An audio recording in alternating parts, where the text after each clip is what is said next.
강민아 뭐 봐? 사용 뭐 하나 보내줬잖아. 어? 사용 왔다며. 아니 이번엔 젊은 분이신데? 안녕하세요. 이제 막 대학교를 졸업하고 사회생활 첫걸음을 내딛은 20대 중반 직장인입니다. 저는 학창 시절부터 꾸준하게 응원하고 좋아하는 아이돌 그룹이 있습니다. 처음에는 이렇게 오래 좋아할지 몰랐는데 벌써 5년째 좋아하고 있습니다.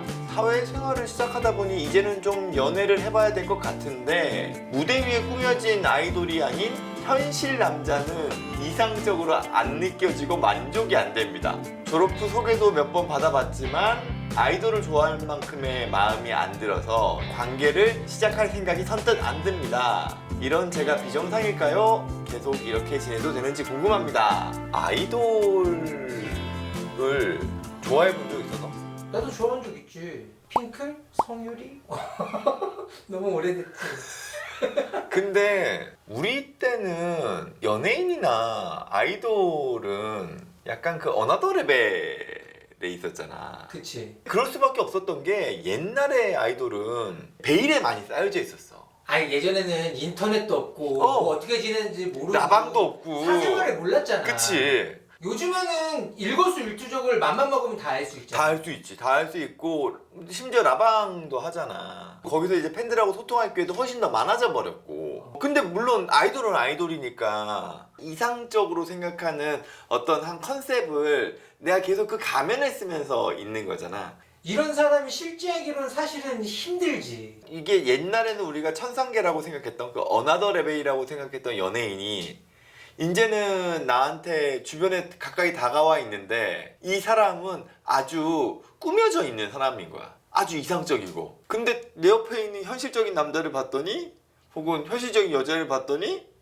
차이가 너무 나는 거지. 그러면은 연애를 하기 힘들 수도 있겠다는 생각도 드네. 이 분은 그런 걸 자기가 아는 거잖아. 일반 남자를 안 만나고 싶은 마음이 아니라 만나고 싶은데 만족이 안 된대. 만족이 안 된다는 거잖아. 그러면은 생각을 좀 어떻게 바꿔야 되는 건지 아니면은 이게 정상인지 비정상인지 그걸 여쭤보는 것 같은데? 비정상은 아니지. 내가 좋아하는 아이돌이 있고 그리고 그 사람이랑 내가 뭔가 이제 정서적인 직접적인 교감을 내가 나누는 건 아니지만 다양한 통로를 통해 가지고 정서적인 교감을 나누고 있는 거잖아. 근데 여기서 제일 큰 문제는 뭐냐면은 내가 생각하는 남자는 이런 모습이어야 돼. 내가 생각하는 여성은 이런 모습이어야 돼. 왜냐면 난 이 꾸며진 아이돌들의 모습을 보면서 생각하는 게 바라보는 게 있으니까. 근데 내가 막상 주변에서 만나는 사람들은 그렇지 않은 거야. 그러면은 이거 뭐지? 거기서 오는 괴리감이 나의 대인관계에 방해감을 줄 수는 있겠지. 근데 만약에 이런 건 있을 수 있어.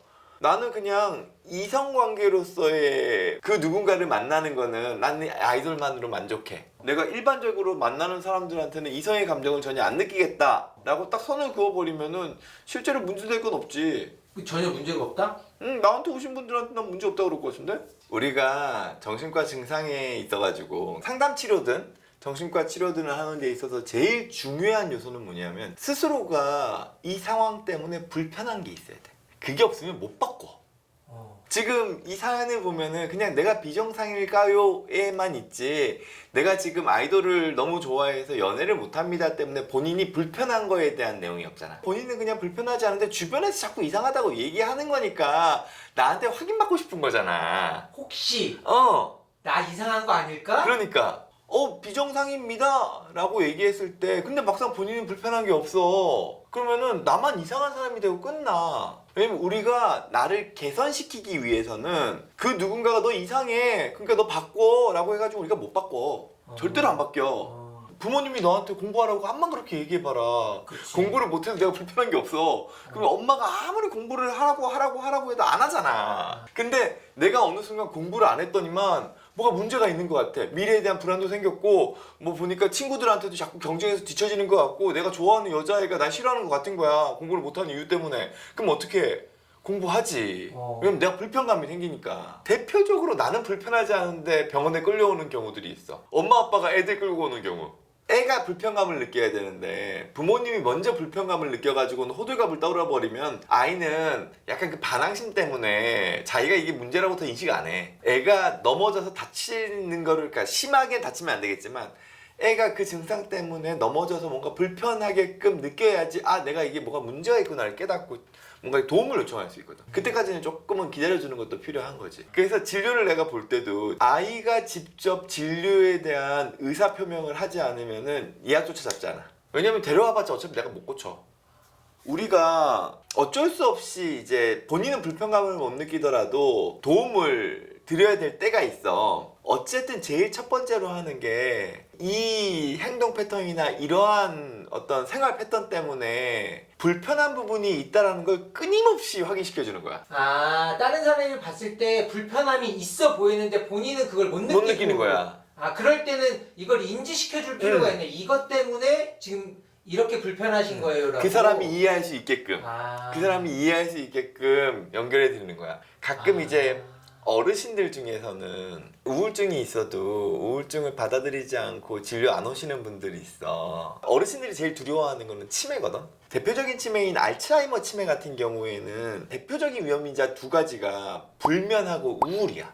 그래서 어르신들한테 우울증이 있지만 본인이 우울증을 받아들이지 못하시는 어르신들한테는 치매에 가장 위험한 게 우울증인데 치매가 되시면 안 되니까 이 우울증에 대한 관리를 좀 잘 하시는 게 필요하시다라고 말씀을 드리면 갑자기 이 우울감이 내가 느꼈던 우울감이 치매에 대한 불안이랑 연결되면서 내가 확 불편해지는 거야.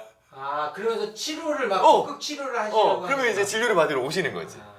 이 사연에서 제일 중요한 지점은 이 사람이 정상이냐 비정상이냐 보다도 본인의 연애 방식에 있어가지고 스스로가 불편해하냐 불편해하지 않냐가 핵심이야. 그런데 아직은 안 불편하신 것 같아요. 그치. 근데 이게 어느 순간이 되면 불편해지는 타이밍이 올 수 있지. 그리고 혹은 이럴 수도 있어. 아이돌은 아까 전에 얘기했다시피 아주 이상적인 모습만 보여주잖아. 근데 사람으로서 조금 어쩔 수 없이 가지고 있는 불편한 모습들이 있을 수 있지. 뭐 예를 들어서 뭐 코털이라거나 방구를 낀다거나 약간 근데 아이돌은 절대로 그럴 일이 없잖아. 그치. 볼 일이 없지 그런 일을. 근데 실제 연애에서는 내가 불편한 상황들을 볼 수 있지. 보기 싫은 것들을 볼 여지가 있잖아. 왜냐면은 일상생활을 일정 부분 공유하다 보면은 이 사람의 부족한 부분이나 보기 싫은 부분들을 내가 어쩔 수 없이 봐야 될 수도 있잖아. 근데 우리가 그걸 감안하고 만나지. 이런 거를 못 참아서 결국에는 현실 연애를 못하는 경우에 대한 용어가 있어. 일본에 있는 MZ들 사이에서 유행하는 용어인데 개구리화 현상이라는 게 있어. 개구리?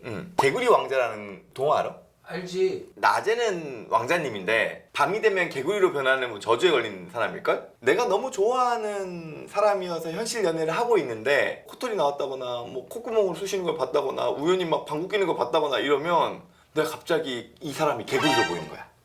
그래서 정남이가 뚝 떨어져. 아, 싫어지는구나. 그래서 연애를 못 하는 거야. 일본의 상당수의 젊은 애들이 이 개구리화 현상에 대해서 경험을 한대. 우리가 한 번 꽂히면 그걸로만 자꾸 바라보려고 하는 경향이 있어서. 그래서 이 영상을, 이 사연을 보내신 분께서 보신다면 일단 첫 번째로 체크해야 되는 게 내가 실질적인 연애를 못하는 것 때문에 내가 얻게 되는 불편감에 대해서 확인해 볼 필요는 있지. 만약에 없다면 내가 이 아이돌과의 가상 연애에 쓰는 돈, 시간 구체적으로 조금 적어 보셨으면 좋겠어. 그리고 또 하나 확인하셨으면 하는 건 내가 실질적인 여자친구가 있었을 때 내가 얻을 수 있는 게 어떤 것들이 있는지 좀 한번 적어보셨으면 좋겠어. 그래서 이 비교를 하는 거야. 그러면은 내가 이게 나의 가상연애 때문에 이러한 불편감이 있고 내가 이런 것들을 놓치고 있구나 라는 것들을 그때 조금 깨달을 수 있을지 몰라. 그리고 혹은 이럴 수도 있어. 내가 정서적으로 조금 약한 사람들, 우리가 정서적으로 결핍이 있다라고 얘기하는데 내가 충분히 뭐 사랑이나 돌봄을 못 받았다거나 이런 경우에는 내가 그 가지고 있는 정서적인 결핍을 그 누군가의 사랑으로 채우려고 그래. 그럼 자꾸 내가 의지하고 싶어져. 근데 그거는 아이돌로 절대로 채워지지 않아. 이분 같은 경우에 만약에 내가 아이돌과의 어떤 가상의 연애로서 충분히 그냥 만족을 하실 수 있다면 이분 스스로의 어떤 정서적인 결핍은 없을 가능성이 커. 나는 그냥 나 혼자서 충분히 나의 삶을 안정적으로 살아가실 수 있는 분이야. 그냥 내 인생은 내가 살면서 내가 그냥 조금 외로운 거에 대해 가지고는 내가 좋아하는 아주 멋있는 아이돌에게 나의 마음을 주면서 나는 내 인생 살아가겠다 라고 한다면 이건 어디서 나올 수도 있지. 야, 그래도 사연이 고민들이 좀 온다. 근데 고민 해결하는 게 훨씬 재밌네. 내가 또 뭔가 도움을 드리는 것 같아서 너무나 뿌듯한데? 나중에 고민 상담자를 모셔보려고 그런 메일들이 좀 있거든. 출연하고 싶다고. 아, 오고 싶다고? 그래서 그냥 사연만 저희가 쓰면 안 될까요 했는데 직접 뵙고 싶다고 막 이런 사람들도 있어서. 고민 상담 여기서 직접 할 수 있으면 좋겠다. 그치.